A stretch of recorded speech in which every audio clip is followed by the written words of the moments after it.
Hi there, welcome to Kneppy Invest. Time for my weekly Sunday technical update video where I look at charts. And today's video is no different. I'll be looking at a few charts. Before I look at some individual companies, I'll have a look at the XGO, Nasdaq, stuff like that. And then I'll focus on some companies on the ASX. But instead of looking at the daily or even weekly charts, I'm going to focus on 1 hourly charts, because that is my project over the next few weeks, possibly even the next few months. But I'll talk more about that later in the video. But before we have a look at charts, I'm going to look at some interesting tweets or articles I have seen during the week. And the first one comes from the Oklahoma Department of Wildlife Conservation. I actually do look at quite a few of these tweets, and I'll just zoom in a little bit on this tweet. And this is nothing to do with investing, but it's just interesting that the Oklahoma Department of Wildlife Conservation is also into philosophy and mental health and all those wonderful things. And this is no different. And I absolutely love this tweet because I think we are all affected by this thought that stupid things we've done in the past is remembered by other people. And I still think of stupid things I have done 30 years ago and just think to myself, why the hell did I do that? I look like a fool.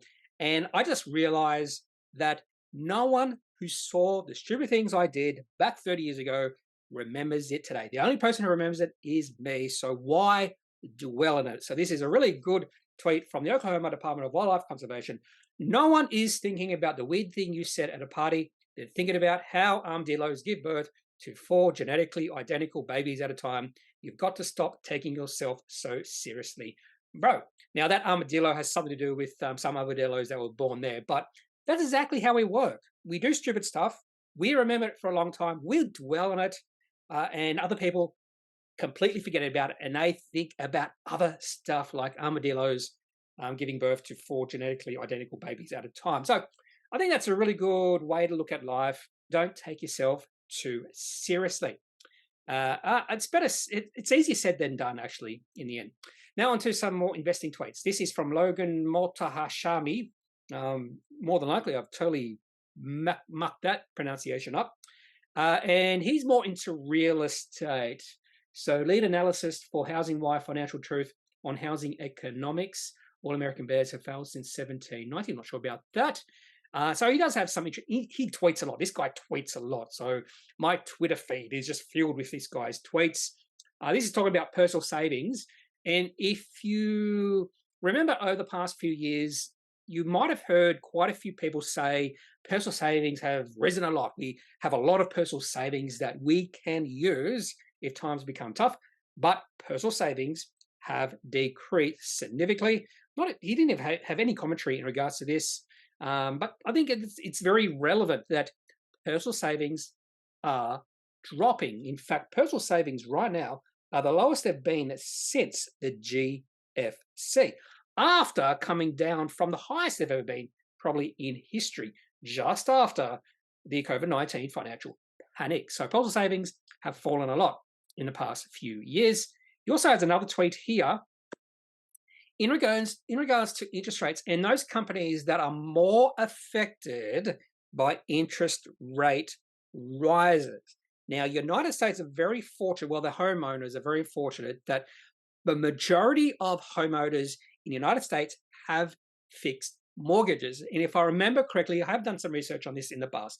It all goes back to the Great Depression in the 1930s and how America dealt with that compared to Australia, and why most of their mortgages are now fixed, while we have fixed for a very short period of time if you want it, and then a variable. So this just shows you those companies that are affected by interest rate rises. So those companies have a majority of variable rates. So for instance, Norway is near the top here, and Australia is in that more vulnerable area.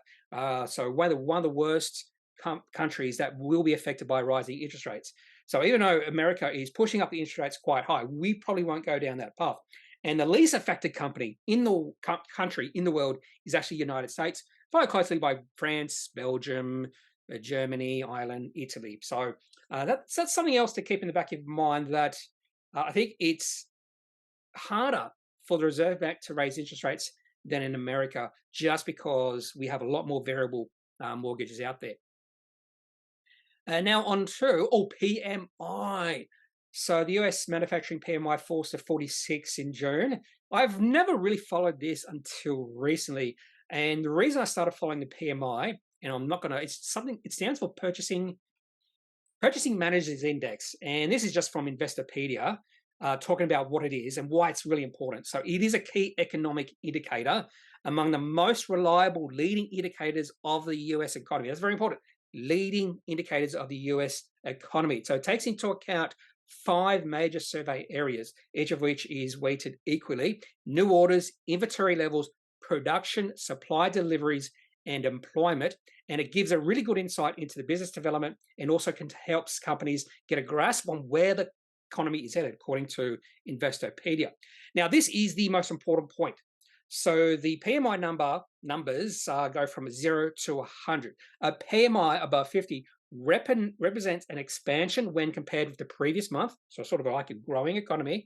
A PMI reading under 50 represents a contraction, while PMI of 50 represents or indicates no change. So most of the time, the PMI is above 50. The only times you will see a PMI below 50 is in tough times. And right now, the PMI is at, was it 46 or so? 46 in June, lowest since May 2020. What happened around that time? There was a COVID-19 financial panic. And if you go back further, the last time the PMI was 46, in fact, I'm going to look at the next tweet. Actually, not that tweet. Might be this tweet. The last time the PMI was this low, apart from the COVID-19 financial panic, was the what do you call that period, 2008 and 2009? I completely forget. During the global financial crisis, what GFC, that's what it's called. So this is the lowest PMI we have seen since the GFC. So I'm not really including the COVID-19 financial panic. Now, I think I skipped this tweet. It's not often 100% of the ISM manufacturing competence register are below 50 rating. Last time that happened was actually during the GFC. We also saw that happen during the tech bubble sell-off when there was another recession. So the last times we have seen this happen were during recessions. So this is another sign that potentially America is moving into a recession. And then there was this tweet from Don Johnson in regards to the relationship between the PMI and the Nasdaq 100, and there is a divergence between the two. So typically there is a pretty good correlation, a positive correlation between these two, the PMI and the Nasdaq 100. You can see during the GFC, these two fell almost, they followed this almost exactly the same path, went down and then started going up, exactly in line. So pretty positive correlation there. But right now we're seeing the complete opposite. There is a divergence between the two. So the Nasdaq is going up by a fair bit, while the PMI keeps on dropping. So something has to change. And more than likely, Don Johnson says something in his commentary here.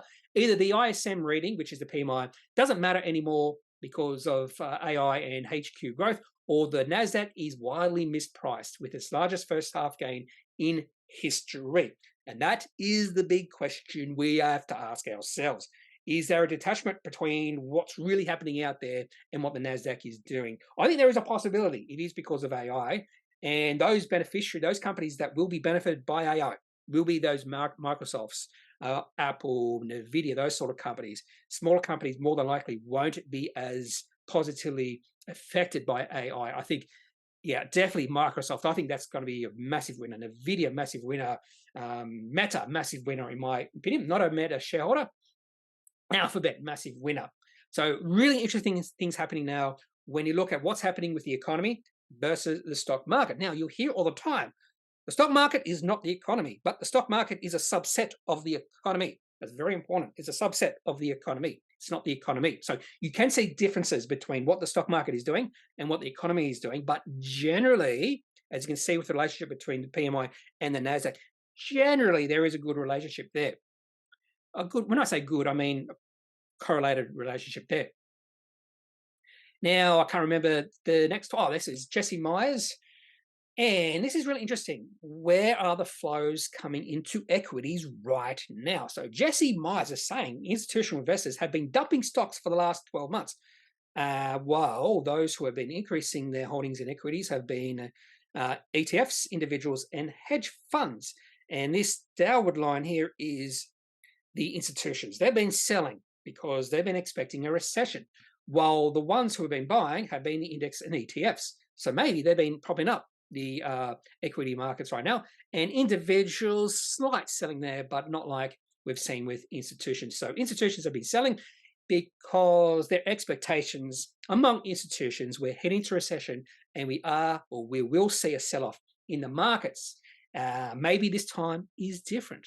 Maybe they're wrong. This is from the Sydney Morning Herald. I think it's Domain.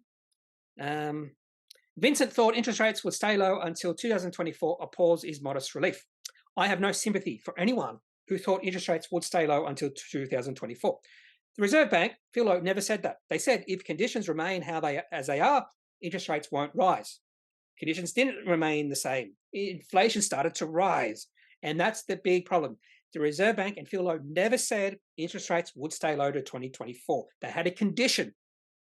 If those conditions were met, interest rates wouldn't rise. So I get a little bit peeved off when people say the Reserve Bank and Phil Lowe said interest rates would remain low to 2024. And I don't have any sympathy for people who borrowed a lot, borrowed way more than they can service over the last few years because they thought interest rates would remain low. We were in a unique situation over the past 5 to 6 years with really abnormally low interest rates. It's not the normal. That's not the normal interest rates. Having interest rates less than 1% or 2% is not normal. The interest rates right now is actually normal. So I have no sympathy for people who borrowed way too much and now are suffering. This is the top performing ASX. I should have done a video on this. I didn't even think about doing a video on the best performing companies in financial year 23. And then I saw this article from Livewire. This wasn't all the companies on the ASX. This was just apparently the ASX 200. And funny enough, I did not know Neuran Pharmaceuticals was in the ASX 200. And that was the best performing company in the past year. I'm a shareholder, up 222%. And then comes Liontown Resources, up 168%. Telix Pharmaceuticals, I'm also a shareholder of that company, up 148%, down Pilbara. WiseTech Global, I'm actually a shareholder of that company, not through the whole year though, up 110%. And then Northern Star Resources, De Grey Mining, AUB Group, Chalice Mining, Boral, really interesting to be on this list. Just shows you, I would consider Boral to be a low quality company. In fact, quite a few of these companies low quality because they are mining companies. And then the Livewire goes through each company. So maybe I'll do a video on this, although it's getting a little bit too late because I've already gone through a week of trading on the ASX. But and Neuron Pharmaceuticals is just getting into the revenue stage. Telix Pharmaceuticals went from being non-revenue to revenue in the past year, 2 years. When I say revenue, significant revenue, and a lot of these other companies are either high growth tech companies, WiseTech, or mining companies. And more than likely, there's a good chance a lot of these companies won't be on this list, and some of the worst performing companies might be on this list for financial year 24. Next, this is about Tesla. You've probably seen this a lot. For full disclosures, I am a Tesla shareholder, and it was just a trade. This is just a trade for Tesla. I just saw a breakout in the share price. I took a position, and the share price has kept going up. So my thinking at that point in time was the market knows something, and then lo and behold, Tesla put out a pretty positive update to their operations. So this is the world's largest automakers by market cap, and I still think Tesla's way overvalued, but I could be wrong. And I just looking at the charts, that's all I did. Look at the charts. I could be wrong. The charts just lead me in the right direction, possibly. World's 10 largest automakers by market cap. Tesla, 887 billion. This is at the 3rd of July. We have Toyota at 262 billion, Porsche 113 billion, and we have BMW, Daimler, Volkswagen, Ford, Ferrari, and Honda. But the next tweet this is first part of 2 tweets, and his second part is this. So he adds up all the next 9 biggest automakers and compares it to Tesla, and they're almost identical. So again, Tesla's market cap is equal to the combination of the market caps of Toyota, Porsche, BYD, BMW, Daimler, Volkswagen, Ford, Ferrari, and Honda. Now, you could look at that anyway, but a lot of those companies, I am also a Volkswagen shareholder, I should also clarify, and I think there is potential that some of those automakers are highly undervalued right now compared to Tesla, because a lot of those companies are moving towards becoming predominantly electric vehicle makers. So anyway, oh, I found this. I'm not sure if videos work on this. I noticed the last time I looked at some videos or featured some videos on this channel that this is really interesting. AI-based, laser-based pesticide and herbicide, no chemicals meet eye. I'm going to have to do some more research on this. The machine in the video is a laser weeder sold by Carbon Robotics. Their website does not mention pest control, only weed control. Laser weeding is precision weed control for commercial farming, kills weeds at the meristem before they compete for precious resources. There's a word I've never heard of, meristem, which I suppose is growth. This is really intriguing technology if it works, if it's real. So I'm going to have to do a little bit of research. This could be mind-blowing. I want to buy a machine like this for my own garden. I hate weeding. This is from Claude Walker. He's an Australian. What does he run? He runs something. Oh, it tells us here, Rich Life. That's right, a Rich Life. And this, he must have put a bid in for some shares in a company, and only one share was executed. So he owns one share of this company. This has happened to me a few times, and it is frustrating, and I hate this. I want this to be illegal, that one share can't be traded. And this is, apparently this happened at close. Yeah, the trade is only partially filled, so this must have been in closing auction. This happens a lot. You'll see in the closing auction, the last share traded is just for a quantity of one. It is frustrating. And the reason they put it at one, this is just algorithms. The reason they put it as one, so the share price can either go up or down, or maybe stay the same. Happened to me a few times, and I just wish this can be changed. Algorithm trading, I think there needs to be some regulations on it. Just my opinion. And, oh, this is from Channel 7. I don't watch any news, but I just saw this little tweet. In regards to fertility rates, this should not be a shock. So in Australia, it's 1.7 historic lows. We need 2.1 for stable population. So if we didn't have an immigration, our population would be dropping, just like Japan, just like many Eastern European, Central European countries. Their population is dropping.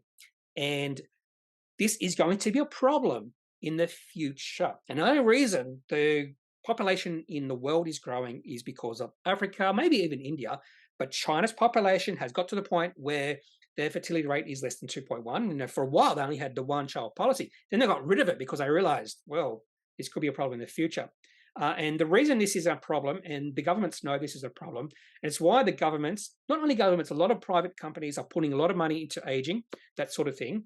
And you're going to hear a lot of stuff on regenerative, reverse aging, that sort of thing over the next 10 years. And the reason behind that is they want people to be able to work more, so increase the retirement age to say 67, 69, 75, 80, because we just won't have the people to take the jobs in the future. And that's also why automation, AI, is very important, because we're not going to have enough people to take all the jobs. That's my biggest fear in the future. And a lot of other people's biggest fear in the future, concerns, is that we don't have enough jobs for the people. It's complete reverse. We should be concerned about not enough people for the jobs. During the first 3 months of this year, the number of births in public maternity wards in New South Wales was the lowest since records began. And it's just going to keep on going like that. I don't have children. So many people I know just don't want children, don't have children. There's many reasons behind it.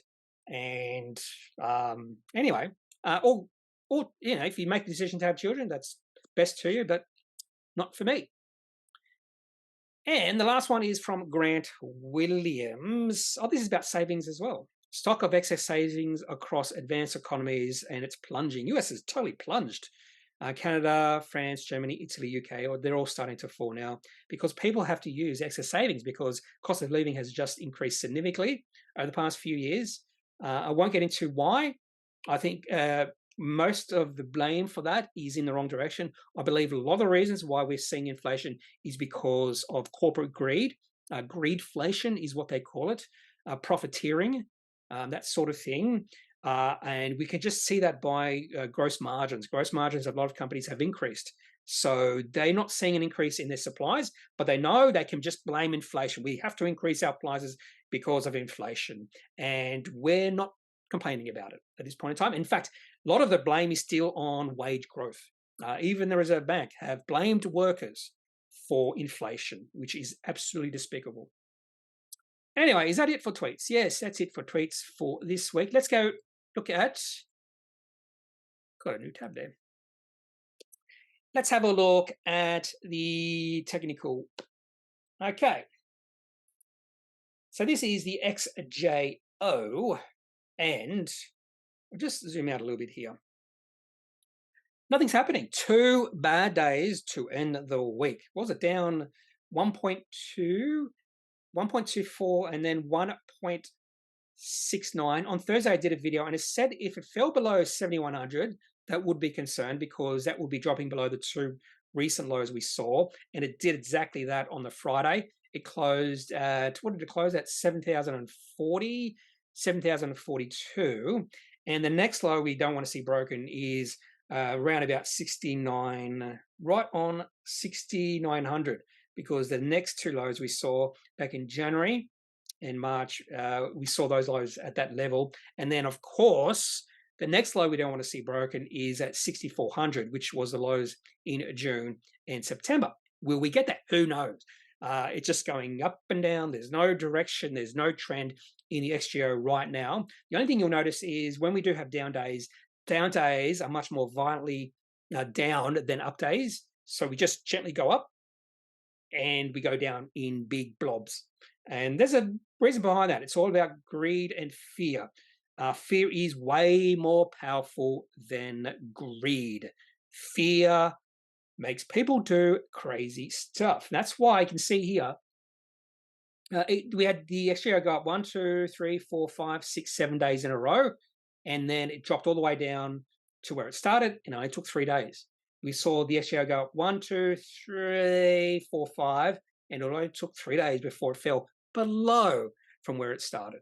So it just shows you that there's a little bit of fear there, and fear can drive people to do silly things. XAO, actually won't look at the XAO. We'll look at the XSO, the small caps, maybe a little bit more bearish. Hello, come on, TradingView.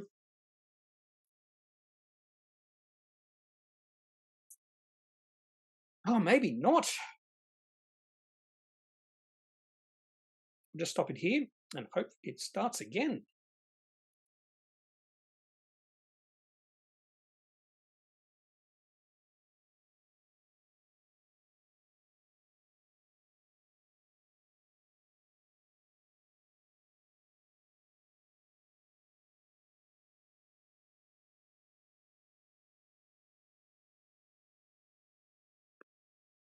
Okay, the XSO is probably a little bit more bearish, but fairly similar than the XJO. So the XSO is just small ordinaries, and really this is just going sideways as well. But of course, if we have a look at the Nasdaq, it's still fairly bullish, still in an uptrend. No reason to think that that uptrend in the Nasdaq is coming to an end. And then the Dow Jones is really struggling to get above 34,400. It has got to that level 1, 2, 3, 4, 5, 6, 7 times now and has failed to pull through that level, which means that level is a real strong resistance level right now. And every single time it gets to that level, we see some selling coming in. Haven't really looked at gold for a while. Let's have a look at gold.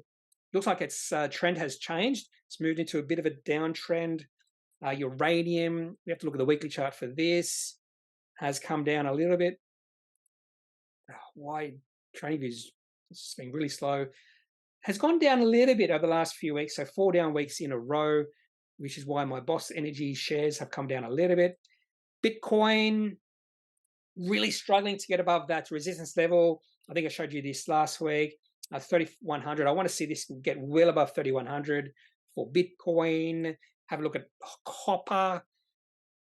Still going sideways or in a downtrend at the worst. Let's have a look at oil. Haven't looked at this for a while. Still in the downtrend. And we'll have a look at coal. Coal still moving down, looks like.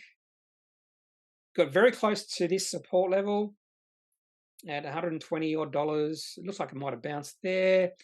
And we've got iron ore. Iron ore is fairly volatile. It's been very volatile the last, I'll say, this is the weekly chart. Let's have a look at the daily chart. Still very volatile and no direction. And they've got lithium. And have a look at the weekly lithium. And lithium, looks like it had a bad week. So last week, lithium was down 14% after being up 11.6%. Yeah, interesting.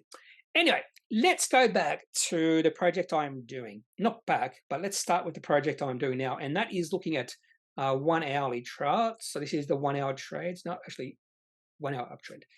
So this is just looking at 1 hourlies. And I just want to see if I can take advantage of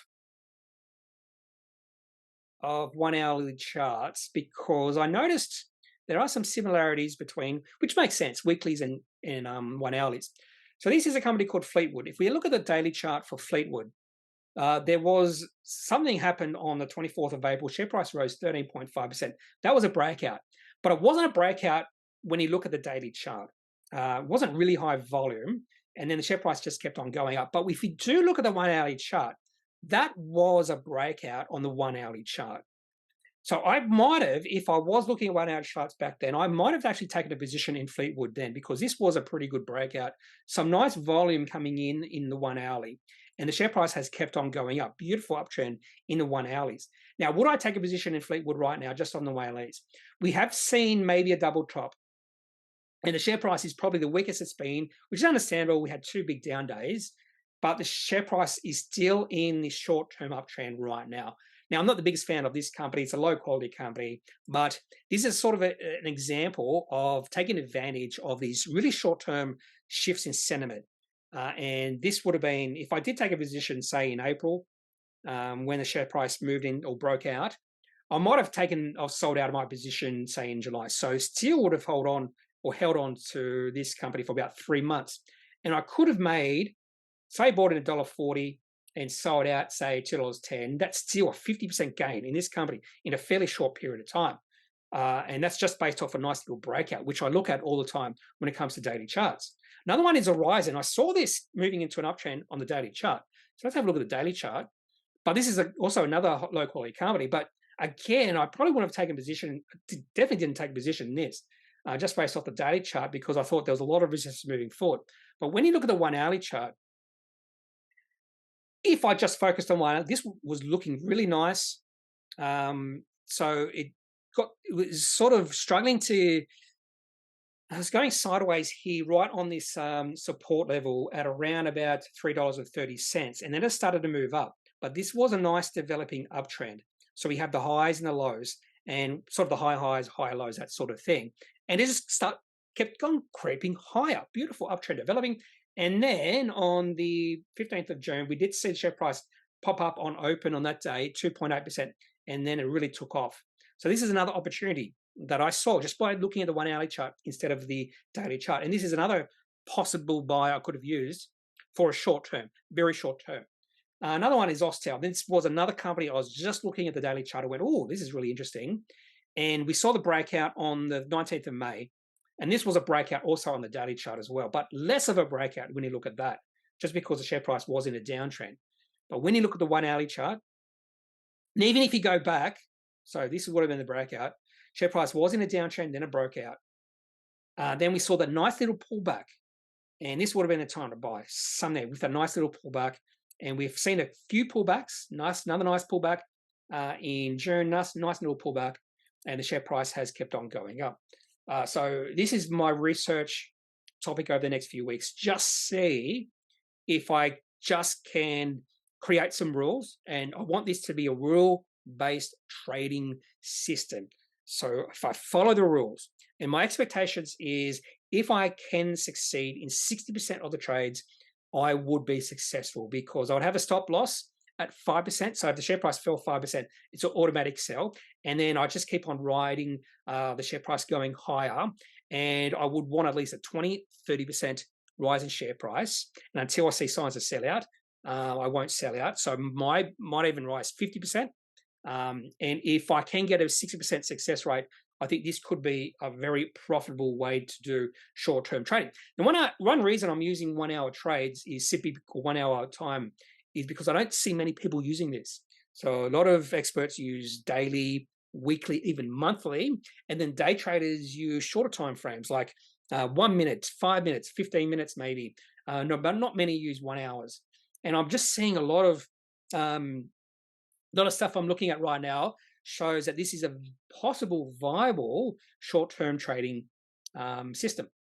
Another one is, I didn't even talk about National Tire and Will. So this is, I'm not sure. And the other thing I want to limit to the amount of companies I want to use in this trading system. So I won't be using small companies, those sort of things.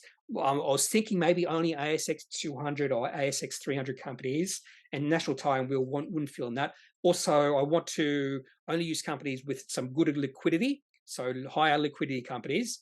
And what I'm looking for is the first signs of a breakout. Maybe National Tire and Will is showing that.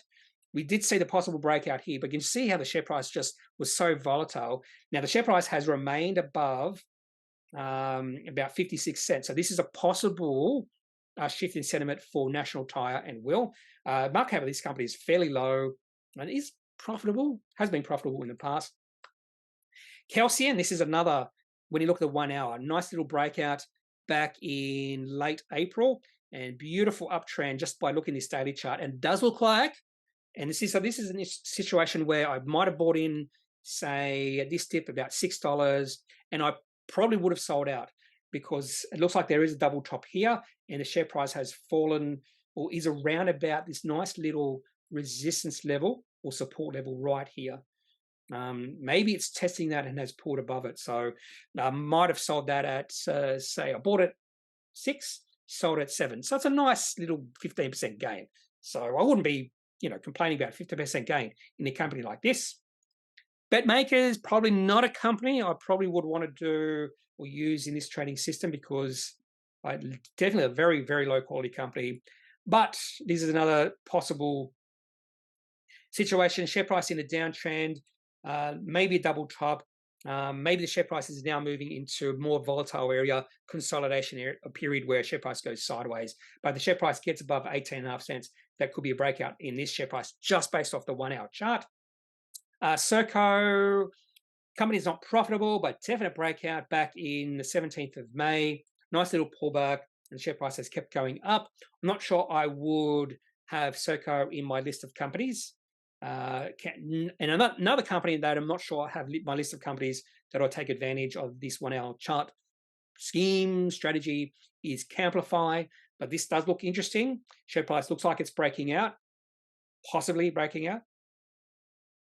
And then we get to A2 Milk. Now, definitely A2 Milk is a company I would use this strategy. So I'm a shareholder of this company, and what I'll do, and I'll probably use this strategy for all companies I own. And what I'll do is I use this strategy just to take advantage of the short-term sentiment shifts when there's a nice little momentum behind the share price for a short period of time, and then take my profits.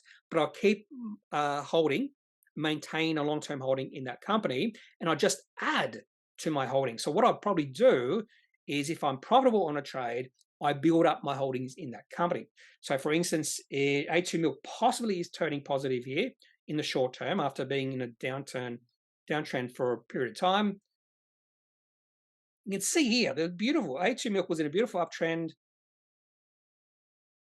and then it went into downtrend, say in March at about $6.70, and possibly it's moving into an uptrend now.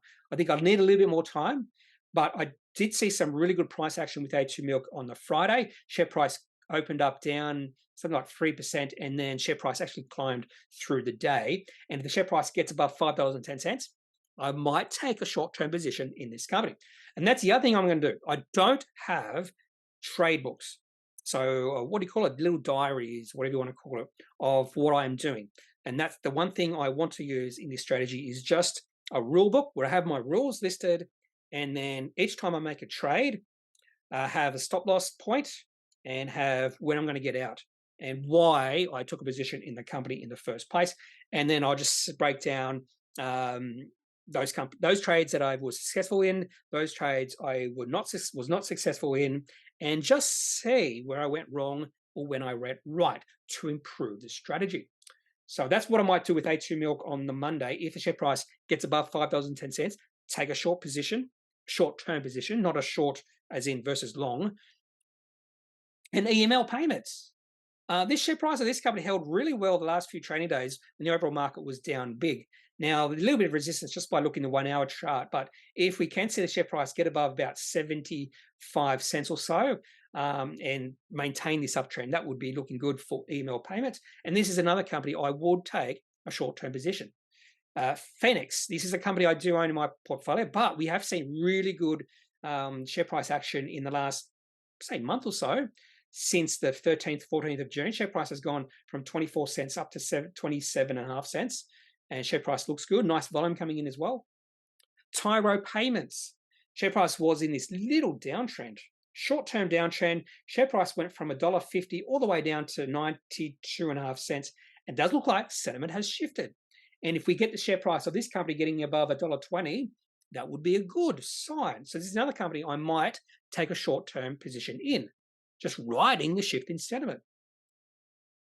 Integrated Research, I'm just still waiting. This company could be really undervalued, but we have seen the sentiment shift in this company. When I say sentiment, just short-term sentiment. Another possible short-term trade for this company. Vitura, a company I do own. I didn't understand why the share price was dropping. Beautiful downtrend in the share price. And definitely a shift in sentiment in this company.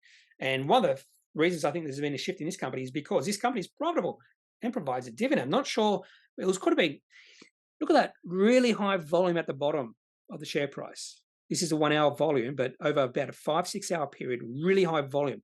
And that could be a capitulation because we saw the volume decrease and now volume has started to increase as the share price has moved into an uptrend.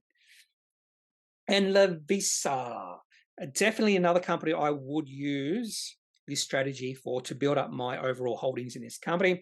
Not as convinced by this because of what happened the last few trading days. Share price has gone from $20.50 to $19.20.